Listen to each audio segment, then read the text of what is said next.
ఎవరు కాపాడతారంటే దేవుడే కాపాడాలి. ఏం జరిగిద్దో నాకు తెలియదు. ధైర్యంగా వచ్చా, ఒక్కడనే తిరుగుతా. మూర్తి నువ్వు ఏం పీక్కుంటావు పీక్కో, చంపుతావా చంపుకో, నా చావుకైతే కారణం నువ్వే, అండ్ నేను చస్తే కారణం గౌతమి.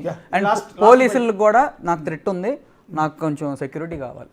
ఎవరి నుంచి థ్రెట్ ఉంది? వాళ్ళ దగ్గర నుంచే మీ మీద ఫిజికల్ అటాక్ ఏమైనా? అసలు మూర్తి డైరెక్ట్గా ఎందుకు ఫోన్ చేస్తాడు, పక్కన వాళ్ళతో ఫోన్ చేపిస్తాడు. మా అక్క డ్రగ్స్ను ప్రాస్టిట్యూషన్ చేస్తుందని చెప్పి ఇల్లు ఖాళీ చేయించమన్నాడు. ఎవరు ముందుకు రావట్లా చెప్పడానికి, ఉచ్చబాస్తున్నారు. అందుకే నేను కూడా పవర్ఫుల్ ఏమో అనుకుంటున్నాను. నాకేం తెలుసు, కోర్టులో చూసుకోవాలా లేకపోతే ఈ పంచాయతీ ఏంటి అసలు, మాకు ఈ దరిద్రం ఏంటి అసలు ఈ రోడ్ల మీద. నాకు కొడుకు అల్లరి అయిపోయేవాడు, అల్లరి అయిపోతాడని నిజంగా నీకు భయం అయితే కొడుకు తండ్రిని ఇంత అల్లరి చేస్తావా? 40 రోజుల నుంచి కొడుకు తండ్రి ఫ్యామిలీని ఇంత అల్లరి చేస్తావా? ఒక్కసారి ఆలోచించండి అందరూ. నాకు వాళ్ళలాగా తిమ్మిరి బొమ్మిరి చేయటం నాకు రాదు, నేను స్ట్రైట్గా మాట్లాడతా. ఒకసారి మీరు అందరూ ఆలోచించండి.